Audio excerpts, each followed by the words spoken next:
Hi, Janet here. I want to talk about my phone first marketing system. And most small businesses, they don't need thousands of leads. They usually need a few good conversations each month. And that's what's going to lead to new customers. And that's why I still believe in phone first marketing. It's not aggressive, it's not pressure. It's just real conversations with the right people. I've spent over 20 years doing outbound outreach. And in this video, I want to show you the basic system I use, how it works, the reason it still works, and even more so in a digital world. So, a lot of people might rely on referrals. Referrals are great, but that can take a very long time. Many people want to post online, they hear nothing. People spend a lot of money on ads and they don't get very consistent results. And a lot just don't know how to start a conversation with prospects. So most businesses don't have a lead problem, they have a conversation problem. So it's really simple, and I'm going to break it down in like four steps. So, first, you want to have a list of companies that you really want to reach out to that you know would probably most likely be interested. That doesn't mean they're going to buy, but they probably are in the market. They probably do purchase what you sell, or you at least want to ask. And so you might even have a list of companies, and if not, you can build one. Start on that. And it really does matter to have a very targeted list. You'll be much more effective and efficient. And take some time to look over each lead on the list and do at least like 1, maybe 2 minutes pre-call research. Look at their website, find out who the owner is or some of the executives, or who would be the right executive to reach out to. Just a little bit to learn about them. And so I teach a lot more on how to actually find out who the owner is, but this I want to make a short, quick video. I'm just teaching the basics. And so good outbound starts before the first phone call is even made. So when you actually start making calls, you want a very simple opening. Like I say, hi, this is Janet Schick. I'm calling for John Smith at ABC Company. We specialize in marketing. The reason I'm calling is that we would like to schedule a meeting with the owner. I show it's Terry Jones, and I'm not sure if that's up to date, and I'm hoping you could direct me because usually I'll speak with a receptionist. Not always. Now, since COVID, you might only be able to leave a message or use a directory. Just really depends on the size of the company. But a good deal of the time, there's still someone will answer. So when you ask for them to help direct you as to who you should reach out to, just stop and then let them speak because they will guide you. And much of the time, the owner is not available to talk, so leave a message. And ideally, you would leave either a voice message or a message with the person that answers, as well as send an email. And I teach more on how to really be very specific to be sure that message does reach the right person or a department. But again, for the sake of time, I'm sticking with the basics. But that's very important how you start that initial conversation. And then some people, because everybody's different, but another example might be I know I'm calling unexpectedly, but I was hoping to speak with the person that handles your marketing or business development. So just use whatever might work for you and ask them to direct you. I find that that's a phrase I like to use. And when I ask for their help or direction, guidance, whatever you want to call it, most people are very helpful and they will direct you.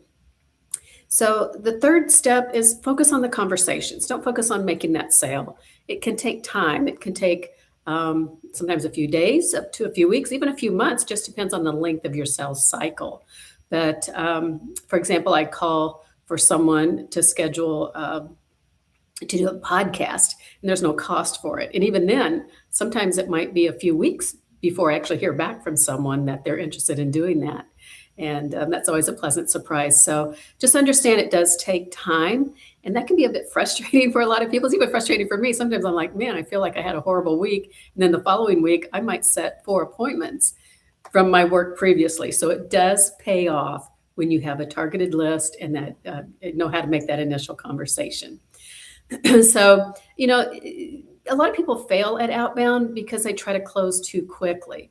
And so my goal is to just make that introduction, let them know who I am, what I do, or if I'm calling on behalf of my customer, who they are, what they do, and to let them know, we'd like to introduce ourselves and see if there's a good fit or if they might be interested. Because if people are interested, they will express an interest. And if they're not, they'll let you know. And then That's okay. You can follow up in 6 months to a year. So don't try to focus on the sales or closing so quickly. So it's really about having that conversation, trying to find out some initial information. Who should you speak with? Can you get the message to the right person? Because when you continually do that for a good number of people, you'll start getting that momentum and you'll start scheduling appointments and closing more deals over time. So it's very relatable and it lowers resistance as well, because I honestly want people to tell me what they really think. If they're interested, that's great. I would send them some information. I would like to schedule a Zoom meeting with them. But if it's where they say, hey, I'd like kind of just like to have some initial information first, that's okay too. Because if I push for a meeting, it's just, I feel like it almost always will backfire.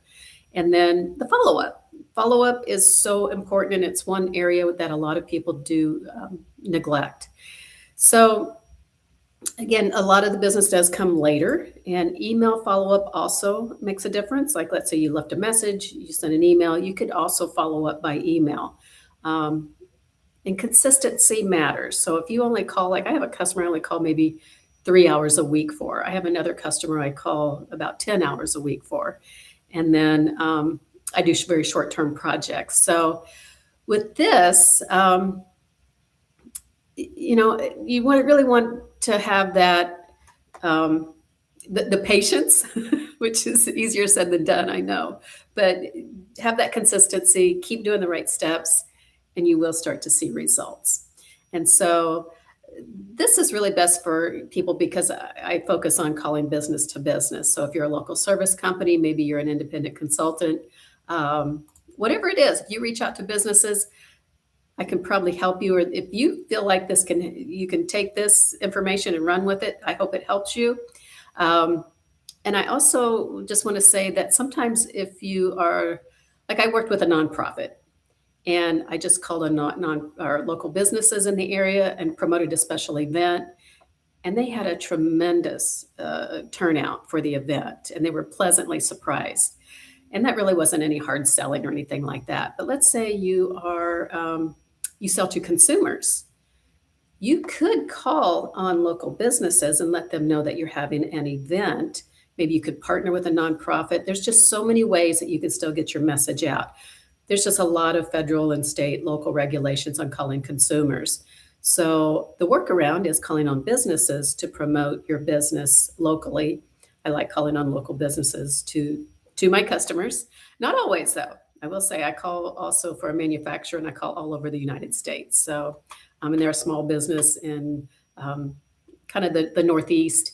And I've learned so much, and there's so many ways that you can go about structuring it and the messaging. And it's a little bit of trial and error in the beginning, but I always say start with what you believe is going to be the very best, and you're just going to learn as you go. But I find that you don't really ever fail.